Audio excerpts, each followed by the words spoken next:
Genedlaethol I drefn a'r eitem gyntaf ar yr agenda prynawn yma yw cwestiynau Prif Weinidog.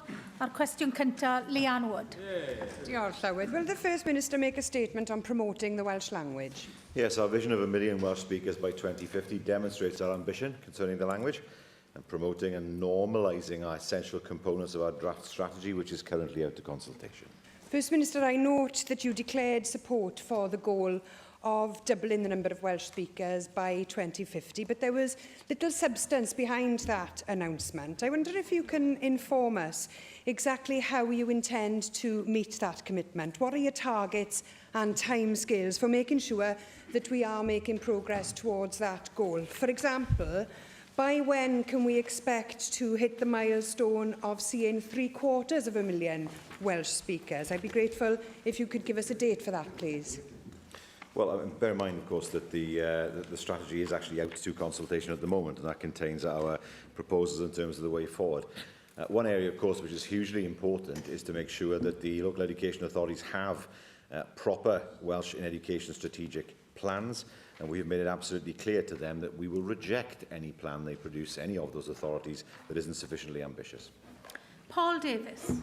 Fel chi wedi dweud o'r blaen, Prif Weinidog, mae'n bwysig ein bod ni'n sicrhau fod yr iaith Gymraeg yn iaith fyw yn ein cymunedau ni, ac felly mae'n hynod o bwysig ein bod ni'n annog pobl I ddefnyddio'r iaith ym mhob rhan o'i bywydau sydd yn cynnwys defnyddio'r Gymraeg ar-lein, enghraifft. Nawr, mae Comisiynydd yr Iaith wedi gwneud yn glir yn crynodeb ei adroddiad 5 mlynedd nôl yn yr haf fod yna botensial I dechnoleg hwyluso cyfathrebu drwy gyfrwng y Gymraeg o achos mae Saesneg yw'r iaith a ddefnyddir ar-lein yn bennaf ar hyn o bryd. Yn yr amgylchiadau, gallwch chi ddweud wrthon ni fel mae'ch llywodraeth chi yn mynd I hybu y ddefnydd o'r Gymraeg ar-lein yn yr wythnosau a misoedd nesaf yma?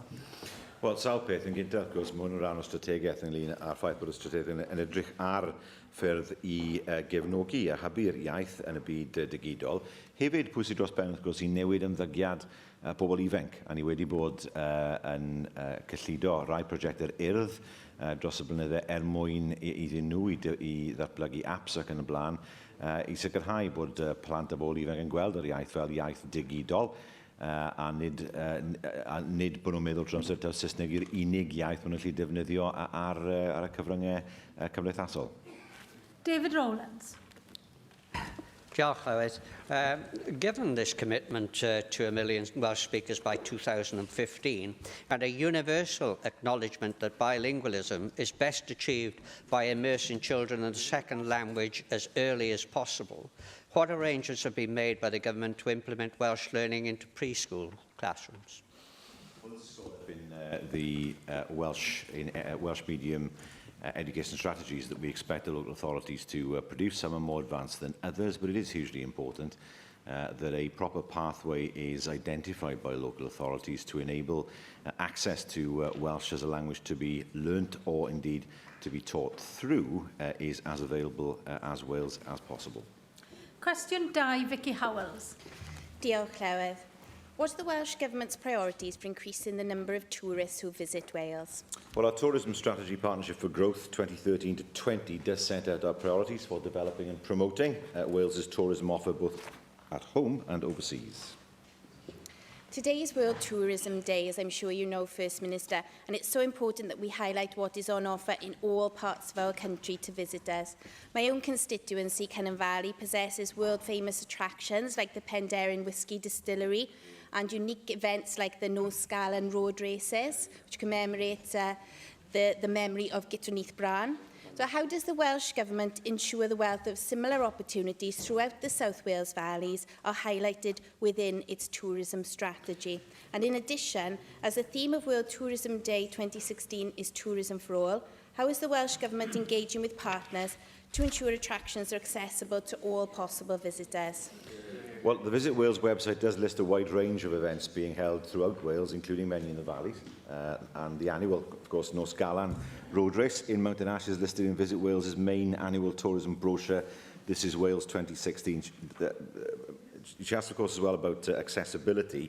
The Visit Wales website does include a filter for the provision of disabled visitors to allow visitors to search for attractions that cater for those with disabilities, and that information is based on the details provided by the attractions themselves. And the exact facilities can be confirmed by visitors at the inquiry or booking stage. First Minister for 7 years. So every day you pass the dilapidated Cardiff Bay train station. You also pass the crumbling yet magnificent facade of the Corus building opposite the Wales Millennium Centre.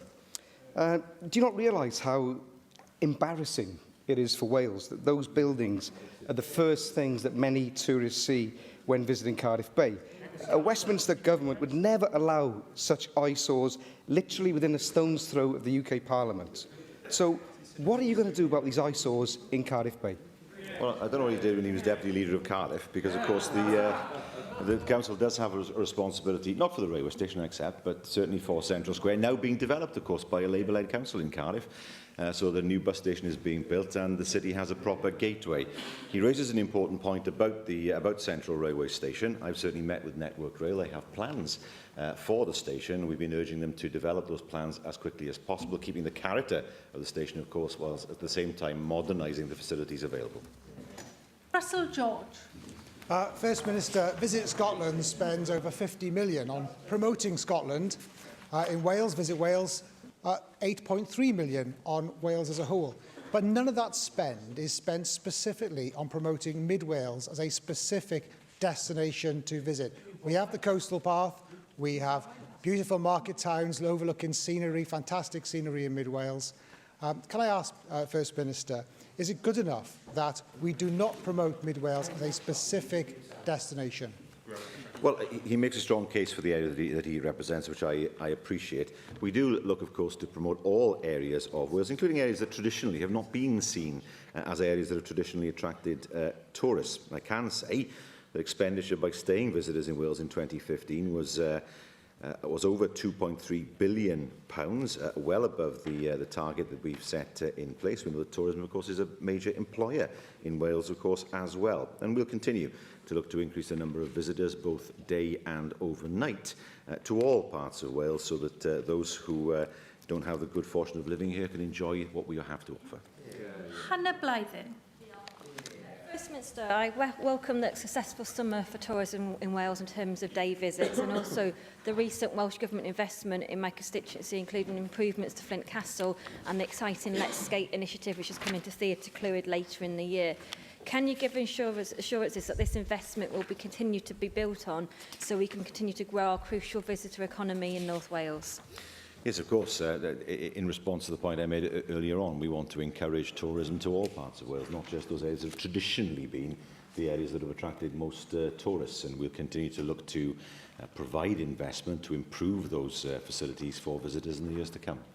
Michelle Brown. Thank you, Presiding Officer. First Minister, many businesses in North Wales are dependent on tourism and have long been disadvantaged in North Wales, partly due to the failure to adequately advertise local attractions along the A55.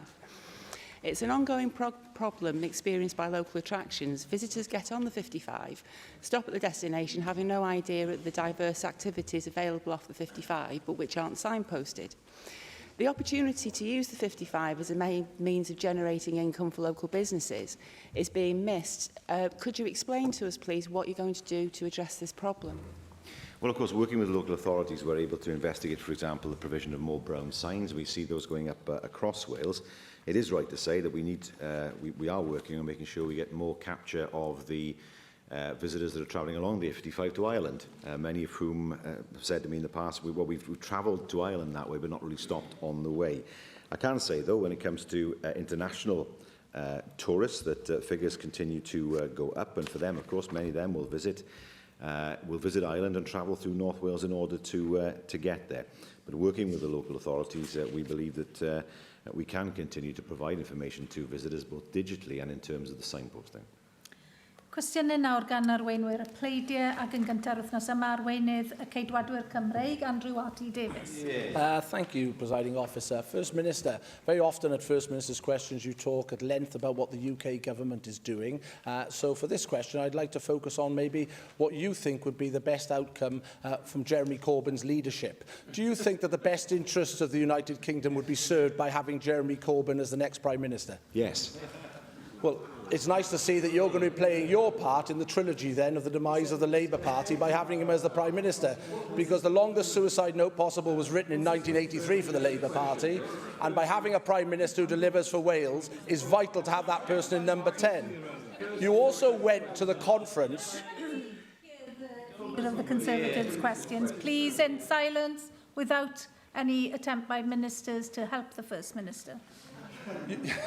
He needs all the help he can get. First Minister, you also went to the Labour Party conference in Liverpool and launched a strategy there, the Healthy Child Wales programme, something which we fully support on these benches, because when you look at the indices around child health, they are pretty appalling to say the least here in Wales. And actually, most major indices have not moved since 2007 here in Wales. Can you tell us how the government will take this strategy forward? And importantly, what budget lines you have agreed? Well, I appreciate there was a statement issued yesterday, but there wasn't a lot in that statement, First Minister. So what budget lines are agreed to take this policy forward? And how many extra community nurses will be there by 2021? Because we know the number of community nurses are declining in Wales. Well, this will be examined, of course, when the budget is produced, and as part of the promises we made to the people of Wales back in May, we intend to we ensure to continue the situation where health inequalities close. What we've seen, of course, with the bedroom tax and with cuts in welfare benefits, and inequality has risen in Wales, and we will do what we can to combat that. I'm grateful to him for mentioning my own party's conference. Yeah. If he wishes, of course, to play a greater role in that, then he can apply to join, though I can't guarantee his application will be accepted. First Minister, the Labour Party are doing all the favours they can for the Conservatives and other parties at the moment. Long, long may it continue. As I say, we're now into the trilogy stage, we are, because we had the sequel in 2015, we did. But the other point that was raised last week by my colleague David Meldon, on government policy, because we didn't get an answer to my second question from you, so clearly there's no budget line identified yet, or the development of a community nurse strategy to increase numbers, is on housing. And in the programme for government, you, to your credit, identified you wanted to bring 20,000 social housing units forward by 2021. But that didn't have any answers to what the current housing crisis faces of the new starts in the housing market, where we saw a 7% decline in new starts in Wales last year. So how is your government going to deliver on its social housing targets? And importantly, how is it going to generate more activity in the overall housing market so by 2021 we can be hitting the targets of 12,000 units a year rather than the 8,000 we're hitting at the moment? Well, he mentions the budgetary issues. Again, they will be part of the budget when it's published for all members to see. We have our target of 20,000. The Minister will be explaining to the Assembly how that target will be achieved. We have achieved those targets in the past. We stand on our record. And he talks of a trilogy. The second part of the trilogy, of course, was the defeat and backward pedalling of the Conservative Party in the elections in May. Arweinydd UKIP, Neil Hamilton. In the government's document Taking Wales Forward, the section on health says we're committed to helping improve health and well-being for all. But as the First Minister will know, there are lots of parts of Wales where that remains just an aspiration. And in Gwynedd in particular, the area around Blaenau Ffestiniog, the record is exactly the opposite.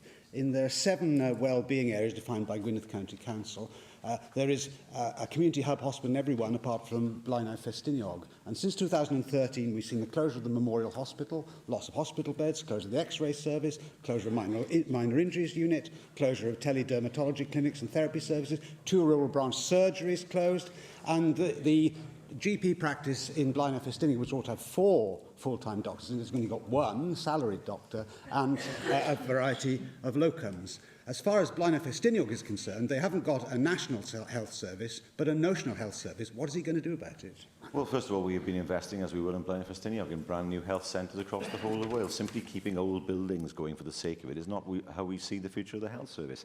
It's hugely important that Blaenau and other communities have access to the most up-to-date, modern facilities possible. And there are examples of that around Wales. And that's precisely what we want to offer to the people of Blaenau. Well, each of the other 6 wellbeing areas has got a hospital which is open for 24 hours a day. The health centre in Blaenau will be open for only 10 hours a day. That is unacceptable. The aspiration is to meet the needs of the local population, ensure that services are provided as close to patients' homes as possible. To get to Ysbyty Gwynedd from Blaenau Ffestiniog is an 80-mile round-trip journey. And for a lot of elderly people and people on low incomes, this means that the National Health Service is not actually free at the point of delivery to them because they have to pay to get there. Ministers, unfortunately, have declined to intervene in this case, both the current Cabinet Secretary and his predecessor, Mark Drakeford, because they say that the decision to close down local services was agreed locally. But that, of course, was Betsy Cadwallader that agreed to do that locally. When local people were asked by means of a community referendum, nearly 100% of people voted against those closures. So I'm asking the First Minister now, will he encourage his colleague, the Cabinet Secretary, to personally intervene in this case? Well, he seems to be making a case for the establishment of a District General Hospital in the area if he says that the travel is a problem. Yes, it is. We know that travel in some parts of Wales means that people have to travel further than normal, but that's because they get a better service in a District General hospital. What we have, of course, is Ysbyty Llawn, which is about, I think, 7 miles away from Blaenau Ffestiniog, and indeed the promise of investment into new health facilities so that people don't have to go into hospital in the first place. For many, many years, we ran a health service in this country which was hospital-focused. We intend to make sure that more and more people can stay at home, get the support that they need at home without having to go into hospital. But the litany of closures that I've just read out shows that that's merely an aspiration, what the First Minister has just said. People in Blaenau feel that they are actually being discriminated against amongst all the wellbeing areas which are identified by Gwynedd County Council. What is it that Tywyn has got, for example, that Blaenau Ffestiniog lacks in terms of the health needs of the people? I'm asking the First Minister just this simple question. Will he encourage the Cabinet Secretary to meet a delegation from Blaenau Ffestiniog in order that we can argue the toss on the claims of this important area to better treatment as part of the government's overall objective stated in its high-flown document last week? It's absolutely essential that the area gets better treatment. That's why we're investing in health facilities. He needs to go and talk to people. For example, on Deeside, where a new health facility, brand new health facility was opened there, or people indeed in Port Talbot, in Baglan, in the Port Talbot Hospital, brand new health centre there, or Builth Wells, brand new health centre there. We are providing the facilities that people need for the future, and importantly, the facilities that shape the future as far as the health service of the 21st century is concerned, ensuring that fewer and fewer people have to stay in hospital, rather than doing things in the same old way where people stay in hospital when they don't need to. Arweinydd yr wrthblaid Lian Wood. Diolch Llywedd. First Minister, how many children are waiting for more than 4 months for a first appointment with child and adolescent mental health services? Well, with Child and Adolescent Mental Health Service, we've invested heavily, 6.6 million into the service. Demand outstripped supply, that much is true, which is why, of course, we matched that with the extra investment that has been put in.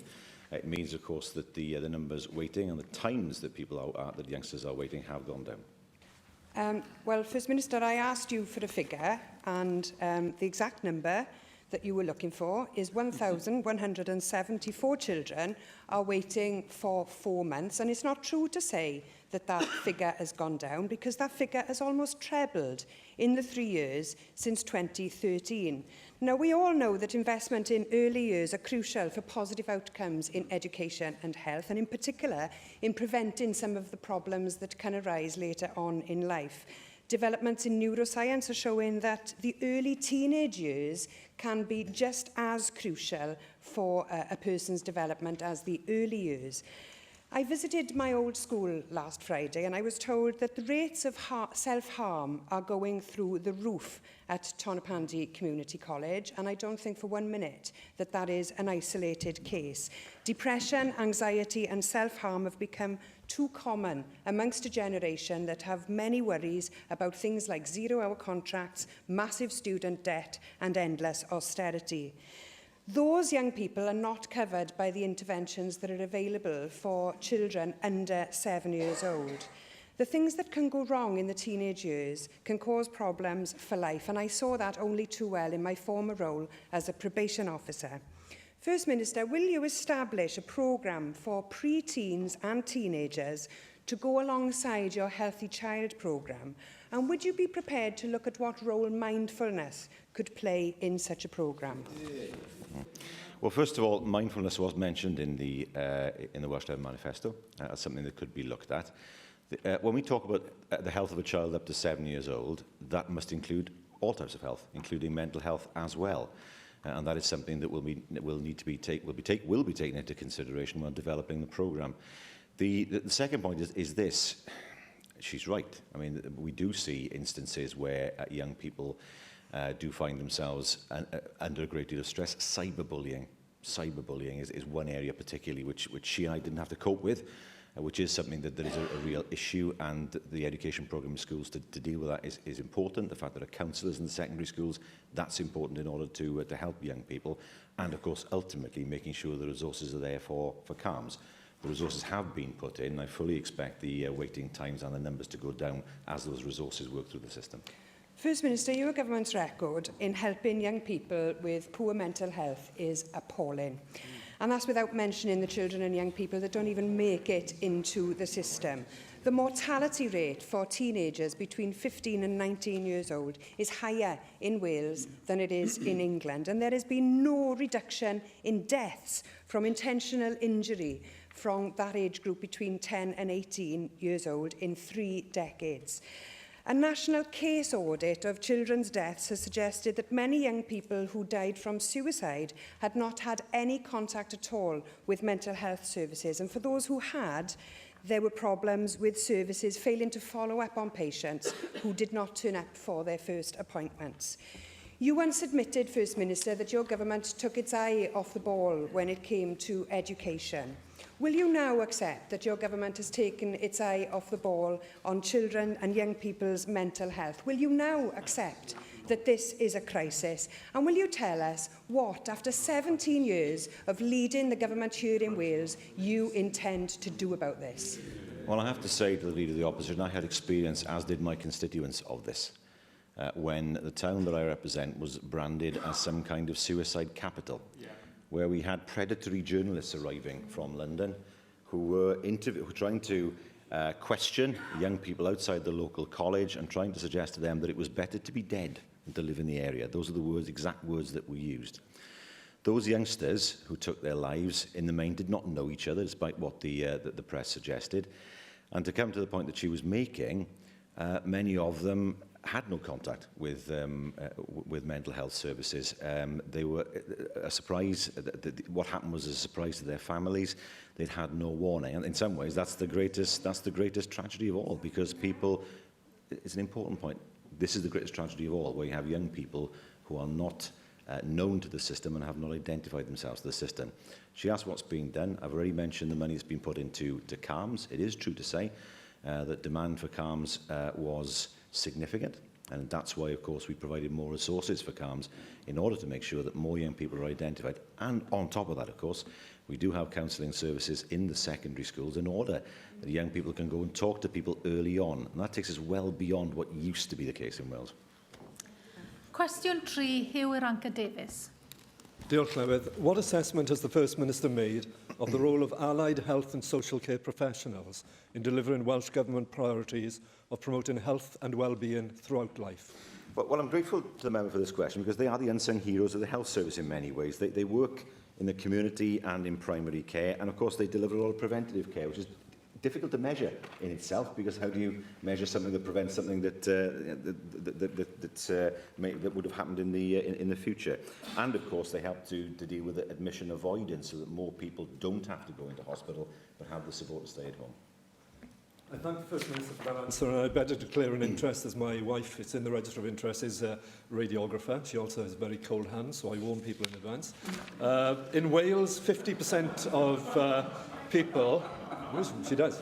50% of the population of Wales will be over 65 by 2037. There is now a higher proportion of people aged 85 plus as we speak. The increase in chronic conditions and comorbidity resulting in complex health needs is documented and is there for all to see. This will require a real determination to deliver the Welsh Government strategy and to align that workforce towards primary care and picking them up where we can actually keep people in a well-being service, not a rescue and an illness service. So would he congratulate my wife and all those who work in allied health and social care professions and congratulate also Dave Rees for hosting an event last week at which all of those professions were there. They deserve our thanks and our gratitude. They have a huge role to play. Can I will join, of course, in congratulating the member for Aberavon. I'm not sure that harmony will reign in his household this evening, what is revealed to us in terms of the information. But he's right. The challenge that faces us in the future is, as people get older, yes, many of those people will be fitter when they're older, but inevitably people get a number of small conditions that taken together make it difficult for them to live their lives in the way that they would want. It's rare for somebody to have one very serious condition that disables them. Quite often it's just a combination of different things. So what then can the AHPs do? Well, early recognition of problems and timely intervention so that things are dealt with early on. Admission, prevention, facilitated discharge, rehab and reablement, very important obviously. Support for chronic conditions as well, so that people with chronic conditions don't have to continually go back to hospital in order to deal with a particular flare of a chronic condition. And of course, what they do in terms of being able to add to a multi-agency and multidisciplinary team to help the individual. And we know that in the future there will be more pressure as people live longer, something to be welcomed, but also there is still a frailty of the human body that we can't legislate for, and more people as they get older will need help with what may be a number of smaller conditions, but nevertheless are significant for them as an individual. Rhina Biorwerth. Diolch, Llywydd. Dwi wedi ymweld yn yr wythnosau diwethaf o 2 fferyllfa yn y metholais i, fferyllfa Rowlands yn Llanfair Pwll Gwyngyll a fferyllfa Boots yn Llangefni. Mae fferyllfeidd, wrth gwrs, yn chwarae rhan hanfodol o fewn y ddarpariaeth ehangach o ofal sylfaenol, a mi fyddwn ni'n sicr yn dymuno gweld y ddarpariaeth honno'n cael ei ymestyn. Ydy'r Prif Weinidog yn cytuno efo fi bod angen cael gwared ar rai o'r rhwystra sy'n atal fferyllfeidd rhag gallu chwarae rhan i'r eitha yn cynnwys rhoi'r gorau i'r gwaharddiad a'r hysbysebu rhai o'i gwasanaethau nhw, enghraifft brechiadau, y ffliw a gwaith a gwasanaethau o ran atal ysmygu ag ati. Mae'n iawn, a hwnna'n rhan wrth gwrs bydd yn rhan o'r mesur iechyd cyhoeddus. A mi'n bwysig dros ben bod unrhyw rwystres sydd heb unrhyw synnwyr yn cael yn mynd. Ond ni'n gwybod wrth gwrs bod fferyllfeidd yn wario ran hanfodol bwysig ynglyn â sicrhau bod nhw'n gallu cael cyngor, heb gorfod mynd i'r meddyg teuluol, ac wrth gwrs byddwn ni moyn ymestyn y gwasanaethau sydd ar gael o fferyllfeidd yn y pen draw. Wrth gofio'r ffaith nawr wrth gwrs bod mwy ohonyn nhw wedi cael yr hyfforddiant clinigol sydd angen mwyn bod nhw'n gallu gweithredu'r gwasanaethau hynny. Angela Burns. Diolch, Gareth. First Minister, I also share the admiration mentioned here for the job that our health and social care professionals undertake throughout the country. The multidisciplinary approach provided to patients by doctors working closely with such professionals has proven to be very effective, particularly in the health boards, where they have a director of therapy and health sciences on their boards. And you can see that by the examples of some of the ones that are recognised good examples throughout Wales. So, First Minister, what could you do to embed this role, given the ever-changing nature of healthcare provision? And will you review or undertake to discuss with your colleagues the review of the CPT training for these people so that we can better identify and prepare for the next generation of directors of therapies and health sciences? Yes, first of all, we would expect local health boards to see what works in other health boards and then use that best practice and apply that best practice in their own areas. And where there's evidence of that practice working well, then clearly we would want them to look at it to see if it's appropriate in their own area, and if so, to implement that. When it comes to CPD, many professions, of course, are governed by professional bodies that are of themselves not devolved, if I can put it that way, and have their own requirements for CPD. But if that is an issue, then it's something, of course, that the Minister might be able to look at in order to see how the position of the directors that you've referred to can be strengthened in the future. Cwestiwn 4, Susie Davies. Diolch, Llywydd. Will the First Minister set out the next stage of the Welsh Government's Small Business Rates Relief Scheme? Yes, we're extending the temporary relief scheme, which was due to end in March next year, for a further year, and then we'll be developing a new permanent scheme, which will be in place from April 2018. Thank you for that answer, First Minister. The Welsh Government's decision to stick with its existing business scheme hasn't received the reception you might have liked in your own constituency, First Minister. Trades are already vocal in the criticism of the highest business rates in my region and perverse rates incentives to keep shops empty. And Bridgend Town in particular, they're not very happy with the council that did its best to ignore the views of traders on how to increase footfall. Some now feel misled into believing that the labour rate relief scheme would be different from business as usual.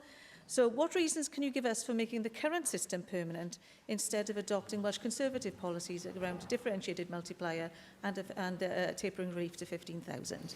Well, I have to say that, first of all, regarding my own town, which I know very well, there are at least 3 different groups of traders who don't agree with each other. And that is one of the weaknesses the town faces. And secondly, she mentions empty premises. The biggest problem with empty premises in Bridgend is the intransigence of landlords. Landlords who will not rent or only offering rent at ridiculous rates. I have heard examples of businesses who said to me that they are only being offered leases of 10 years with rents of up to 25,000 a year. That's ridiculous. Some of the landlords in Bridgend need to get real and understand that the way of things 40 years ago is no longer right. She asked me why we should not adopt its Conservative policy. Well, quite simply this. Over 70,000 businesses in Wales, more than 70% of them receive support. Over half of all eligible businesses pay no rates at all. In England, only a third pay no rates at all. So actually, the scheme in Wales is significantly more generous than the penny-pinching scheme implemented by the Conservatives in England. Caroline Jones. Diolch, Llywydd. First Minister, I've been contacted by a number of constituents who have expressed concern over the level of their business rates, which is putting a strain on their business finances.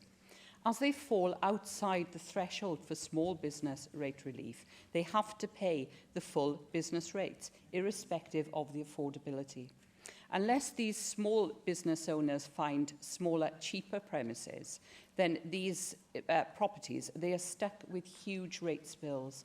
What plan does your government have to raise the rate relief threshold and ensure that rate relief has an affordability consideration? Well, we already put £98 million into the rate relief scheme. There is bound to be a threshold, unfortunately, for those who are as they would see it, at the wrong end of the threshold. Yes, they will have to pay business rate relief. What we cannot do is introduce a system where everybody gets business rate relief and nobody pays business rates. And like any businesses have to take decisions as to the size of their premises in order to understand what is affordable for them as a business. Cwestiwn 5, Lloyd. Diolch yn fawr, Llywydd. Pa gefnogaeth y mae Llywodraeth Cymru yn ei dirparu I Fwrdd Iechyd Prifysgol Abertawe Bro Morgannwg yn dilyn y penderfyniad I godi ei statws I ymyraeth wedi ei thargedu? Wel, ni'n cydweithio'n agos â Bwrdd Iechyd Prifysgol Abertawe Bro Morgannwg, bydd y Llywodraeth yn darparu cefnogaeth ar ôl cytuno ar Bwrdd Iechyd pa gymorth sydd I angen arno. Diolch yn fawr am yr ateb na, Prif Weinidog. Allai yn bellach I hynna ofyn ydych chi'n ffyddiog bod gyda chi'r capacity yn rhengoedd eich adran chi yma yn yr cynulliad I roi'r cymorth angenrheidiol i'r Bwrdd Iechyd yma yn Abertawe o gofio bod byrdau iechyd eraill hefyd o dan fesurau arbennig.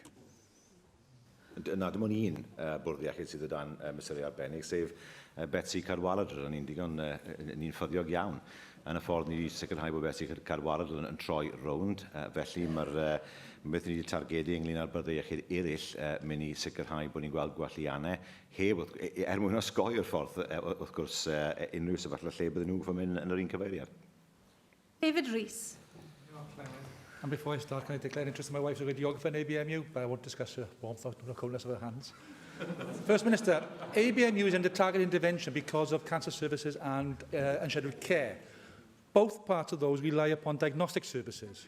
Now, we have seen problems in diagnostic services in the past, with waiting lists being perhaps of a length unacceptable to everybody. But will you join me in congratulating ABMU and the staff in particular who have actually seen those waiting lists come down and therefore we've seen diagnostics getting better in ABMU? Yes, I will. At the end of July, there was a reduction of 78% in the number of people waiting over 8 weeks for one of the specified diagnostic tests compared to July 2015. Susie Davis. Diolch, Llywydd. First Minister, the Health Board's Integrated Performance Report of July 2014 states, and I quote, that the Health Board continues to experience significant challenges in the delivery of urgent suspected cancer referral target in particular. At that time, they were reaching 86% of the target rather than the 95% that the government was looking for. And notwithstanding the point made by David Rees now, being that those issues were reported 2 years ago, what support did you give ABMU at that time? What is different about the support you're giving them now? And if it was needed 2 years ago, why wasn't it given then? Well, if you look at the figures, if we look at the 62-day performance for cancer, more people are starting their treatment within the target time of for the 62-day pathway of cancer. The same thing applies for the 31-day pathway, 80.4% higher. If we look at 12-hour waits in A&E, last year those figures had reduced by 63% since March of this year. So we are seeing great differences in terms not just of diagnostics, but in terms of cancer treatment and indeed in terms of A&E performance. Caroline Jones. Diolch, Llywydd. First Minister, the reason ABMU are to receive targeted intervention is due to poor performance in unscheduled cancer care. The most recent figures show that just 83% of patients diagnosed via the urgent suspected cancer route start treatment within 62 days. We all know that timely treatment and intervention reduces the risk that the cancer will spread and increases the chances of survival. What support is the Welsh Government giving to ABMU to enable them to eliminate delays in treatment and to improve the cancer survival rates in my region? Well, I think I've already answered that question when I gave the statistics in terms of the 62-day performance and the 31-day performance. Sometimes, of course, clinicians tell me that it's not that easy to start treatment within 62 days because of the nature of the cancer itself, its position in the body, and indeed the need to look very carefully at having the most targeted treatment for the individual. If you're an individual with cancer, of course, well, yes, you need to have certainty as quickly as possible. I understand that, a very human need, and that's why, of course, we're seeing the improvements in the performance of ABMU in that field. Cwestiwn 6, Caroline Jones. Diolch, Llywydd. Will the First Minister outline the Welsh Government, how the Welsh Government is helping the NHS prepare for the forthcoming winter? Well, we'll continue to support health and social care organisations in Wales through our quarterly national seasonal planning meetings, which support their seasonal planning arrangements. And, of course, as part of that, preparedness for the forthcoming winter period is paramount. Thank you, First Minister. Last winter, we saw unprecedented levels of demand on unscheduled care. People struggling to access to a GP over the winter months, putting enormous strain on our A&E departments as patients go there to seek medical treatment. According to the RCN, our hospitals are so full all year round that the system cannot cope with a seasonal spike in demand. We have to address the GP access issue if we are to avoid the scenes we saw last winter with ambulances stacked up outside hospitals. What plans does the Welsh Government have to improve the out-of-hours GP service and make greater use of community pharmacies in treating minor ailments this winter? And will you be running a publicity campaign highlighting the role of pharmacies in treating minor ailments? Well, we do. I mean, the Choose Well campaign has been doing that for many years, and indeed there's an app available for people who want to access it. And we encourage people to look in the first place at a pharmacist, then to look at a community nurse, and then to think about the GP. And it's quite right to say to people, don't default to the A&E department first, or indeed to a GP first. So that's already in train. In terms of out of hours, it's available in our DGHs and elsewhere. The issue in the winter is not the numbers of people coming through A&E, it's the condition that they have. Many more older people with respiratory conditions that are more complex, they need more time in A&E and ultimately admission. Now, last year, the preparedness plans worked well. It can be difficult, of course, to predict the demand on the NHS in the winter because of the weather, basically. But nevertheless, we scrutinise the preparedness of each local health board to make sure that we can be satisfied that they are ready for the winter. Simon Thomas. Diolch, Llywydd. Wel, o dan y cynllun iechyd plant chi wedi gyhoeddi Prif Weinidog, mae pob un plentyn o dan 7 mlwydd oed i fod i cael yr un cysondeb gwasanaeth a'r haf.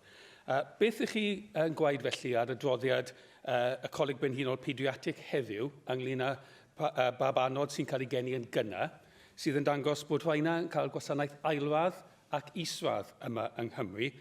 Dim ond enghraifft 31% o babanod sy'n cael ei geni yn gynnar sy'n cael ail apwyntiad holl bwysig erbyn y flwyddyn, erbyn y ail ben blwydd, a hwnna yn hanner y ganran a draws gwledydd Prydain. Ac o fod cynoli y gwasanaethau ar gyfer babanod sy'n cael ei geni yn gynnar, cael yr uned yn Llwynhelig, enghraifft symud i Glangwili, maen nhw'n dal i dderbyn gwasanaeth ailwadd wrth gymharu ar gofau drwy ynysoedd Prydain. A'i fethweg gwag felly yw'r cynllun iechyd plant yma pan ych chi'n methu darparu yr hyn sy'n sylfaenol ac yn holl bwysig heddiw? Na, ddim yn gwbl. Wrth gofio'r ffaith bod yn ôl y droddiad ei hunan, mae tua 90% o wasanaethau yn gweithio'n iawn. Mae yna rai rannau sydd eisiau gwella, mae hwnna'n wir yna pan ni'n croesawu adroddiadau fel hyn mwyn bod ni'n gwybod lle mae pethau goffa gael ei wella. Ond ni'n gwybod wrth gwrs yn ôl adroddiad Nyffil bod yna fach iawn o wyniaeth rhwng y gwasanaethau iechyd ar draws y Deyrnas Unedig, a bod ni'n parhau sicrhau bod y triniaeth gorau ar gael, a lle mae hwnna lle mae pethau'n dda, ond nid mor dda lle gellir gwell, bod pethau yn gwella. Angela Burns. Thank you, Presiding Officer. First Minister, winter pressures haunt us every year. We have these kind of conversations, always the same groups of people, the elderly, the young, the chronically ill. However, in Pembrokeshire, the community resource teams, which are a joint collaboration between the Health Board and local government, have been incredibly effective in working together to ensure that people have access to the right services and in preventing hospital admissions. They focus on preventative care, they reduce the need for complex care packages, their job is out there to avert crises. They work in the community in tandem with doctors. And there's no coincidence, First Minister, that this is a health board that actually has a director of therapies and social sciences, a former occupational therapist. They're stopping people getting into hospitals, particularly the elderly, particularly those with respiratory problems. First Minister, would you first of all welcome the work they're doing, because they're one of the leading practitioners of this in Wales, they and Neath Port Talbot.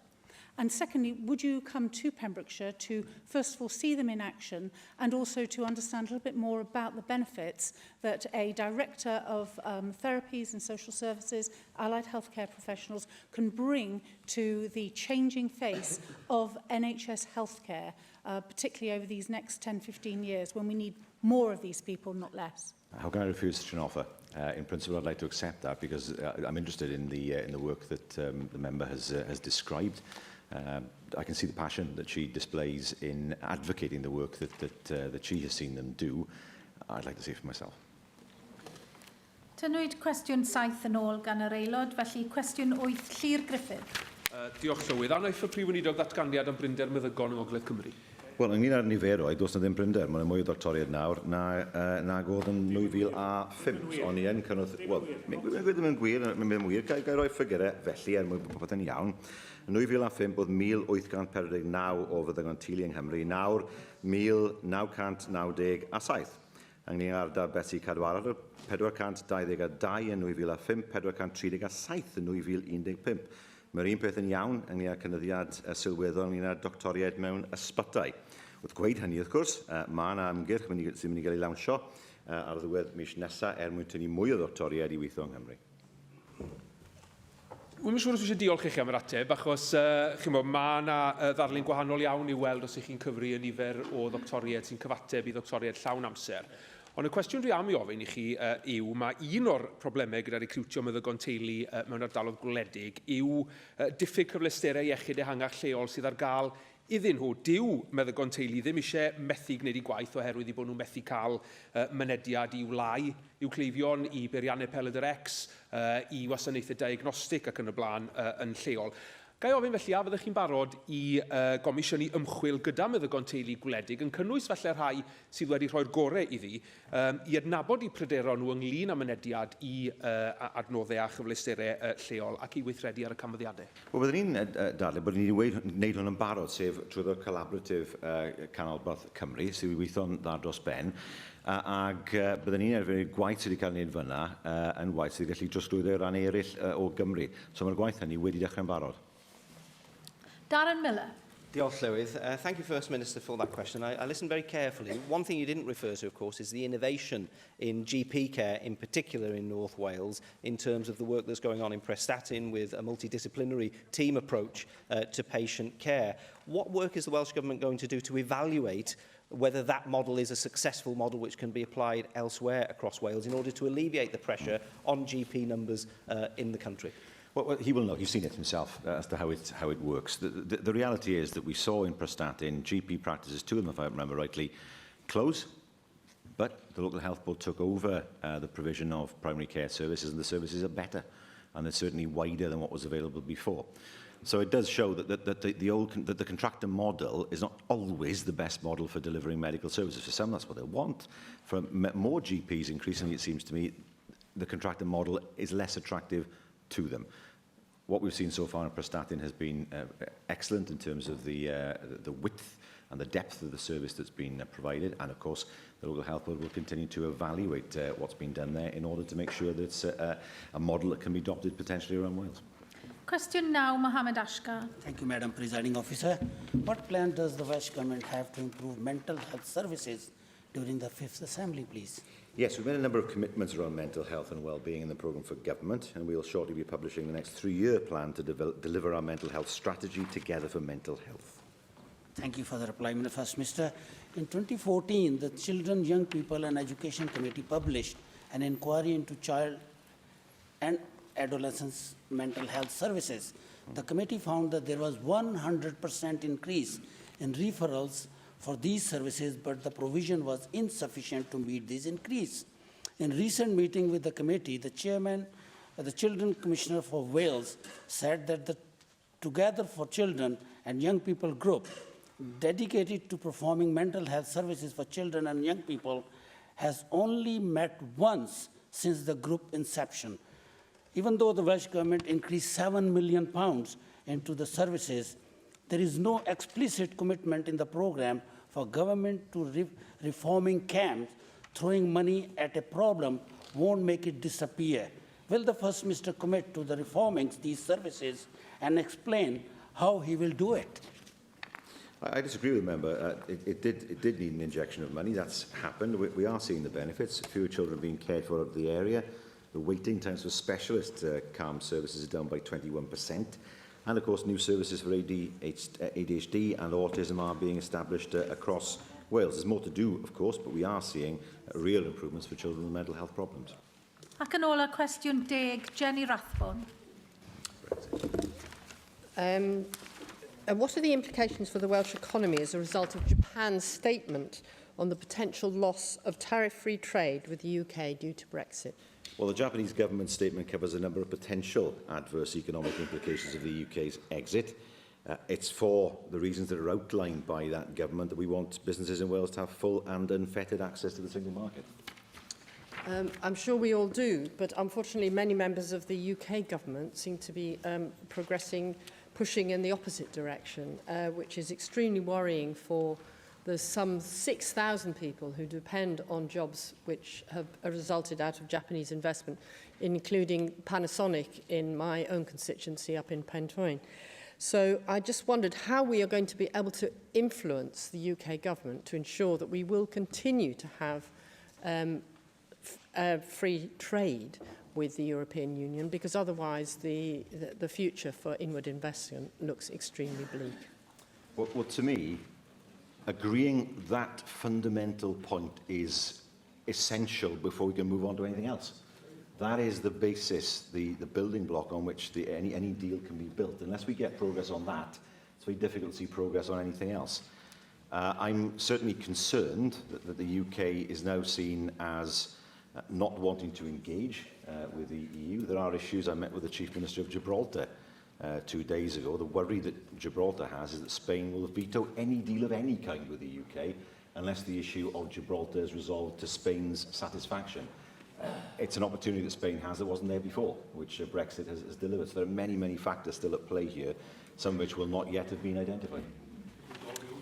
Diolch i'r Prif Weinidog. Yr eitem nesaf ar yr agenda yw'r datganiad.